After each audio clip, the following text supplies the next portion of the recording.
Pour la 4e fois depuis qu'il est à l'Élysée, Emmanuel Macron rend donc visite à l'Inde aujourd'hui. Reçu par Narendra Modi, le chef de l'État français a salué tout à l'heure une accélération remarquable de la relation avec l'Inde en réponse à la mutation, je le cite, de l'ordre international. Un partenariat qui n'a pas de limite, s'est félicité le Premier ministre indien. Les deux alliés qui déclarent ne vouloir subir aucune forme d'hégémonie ni la conflictualité de quelques-uns. Écoutez-les. Nous croyons dans une troisième voie, un Indo-Pacifique libre et ouvert, la coopération en matière de technologie, de défense, de commerce et la volonté de ne subir aucune forme d'hégémonie. Nous croyons dans l'état de droit, nous croyons dans la prévisibilité, nous croyons dans le multilatéralisme efficace et nous l'avons ensemble ces dernières années démontré avec des initiatives très concrètes comme l'IMEC qui a été lancée. Nous partageons le secrétariat lors de votre G20.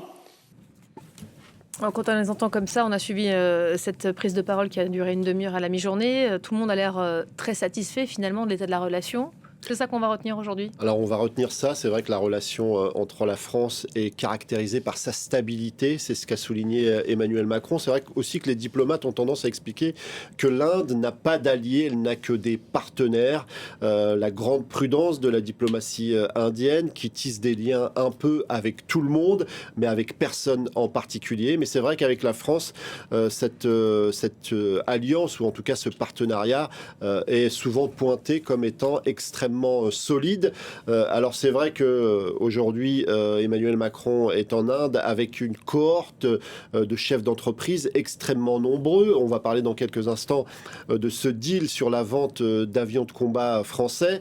Mais c'est vrai que la France aussi a du retard à combler. Et lorsqu'on nous dit qu'il n'y a aucune limite, c'est parce que justement il y a beaucoup encore à faire. Lorsqu'on regarde un petit peu les échanges commerciaux entre la France et l'Inde, ils sont 3 fois inférieur à ce qui existe entre l'Inde et l'Allemagne. On retiendra aussi cette analyse commune de la situation du monde avec la France et l'Inde qui se veulent porte-drapeau d'un multilatéralisme qui entend échapper aux pressions et à l'hégémonie symbolisée évidemment par les États-Unis et par la Chine. L'Inde sait qu'elle a fort à faire avec la Chine puisque Pékin, on le sait, a inauguré un certain nombre de bases, notamment une base navale à Djibouti, des ports du côté du Pakistan, des Maldives, du Sri Lanka. Et c'est vrai que tout ça, c'est une menace pour l'Inde, mais aussi pour la France qui considère qu'elle doit muscler son jeu et préserver ses influences dans l'océan Indien. Emmanuel Macron a parlé d'une troisième voie possible. L'Inde partage cette lecture, aussi bien au niveau économique, au niveau de la défense, mais aussi au niveau de l'intelligence artificielle, puisqu'on sait très bien que dans ce domaine, dont on va beaucoup parler dans les prochaines heures du côté de l'Inde, puisqu'il y a un sommet qui est consacré, eh bien, les États-Unis et la Chine sont omniprésents, pour ne pas dire incontournables. Et pour tenter de construire cette troisième voie, il y aura beaucoup à faire. On va aussi quand même retenir ce méga deal qui est scellé aujourd'hui, ce contrat concernant la livraison de Rafale, l'achat de nombreux Rafales par les Indiens.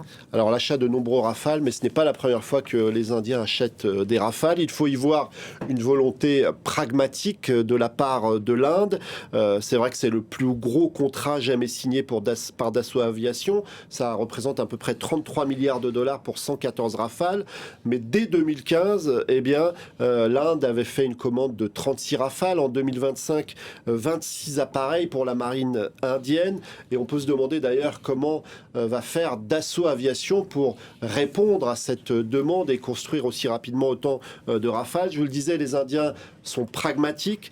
Dans un contexte de tension avec la Chine et le Pakistan, il était nécessaire de s'inscrire dans une montée en puissance militaire.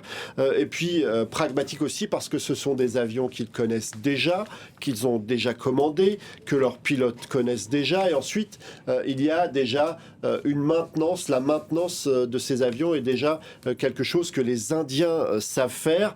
Et puis si l'Inde a choisi le matériel français, c'est pour se détourner des Américains et de leurs avions de combat F-35, puisqu'on le sait, pour pouvoir utiliser utiliser des avions de combat américains, il faut l'aval des Américains, ce qui n'est pas le cas pour les avions français. Pas de politique contraignante, qui plus est Dassault a accepté qu'une partie de ces avions, une grande partie de ces avions soit fabriquée en Inde, en tout cas pas pour les composants critiques, puisque la France verrait d'un mauvais œil l'émergence d'un avion de combat Rafale indien, mais elle a tout de même accepté pour ces avions, mais aussi pour les hélicoptères dont on a parlé tout à l'heure, qu'ils soient en partie fabriqués en Inde, et ça, l'Inde apprécie grandement.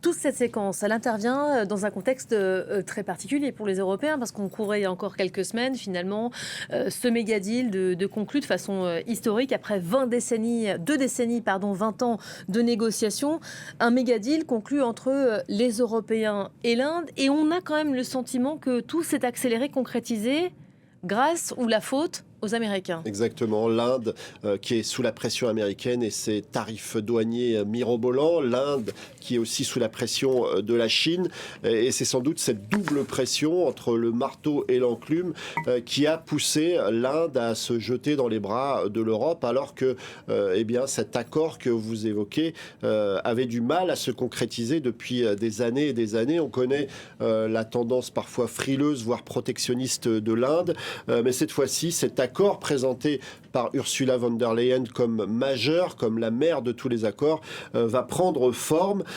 C'est la Commission européenne qui l'a négocié, et il va permettre de réduire drastiquement les droits de douane pour les produits exportés à destination de l'Inde, mais également pour les produits qui arrivent de l'Inde vers l'Union européenne. Et tout ça va permettre de mettre en œuvre un marché immense que Européens et Indiens appelaient de leur vœu, mais qu'ils n'arrivaient pas à mettre en œuvre.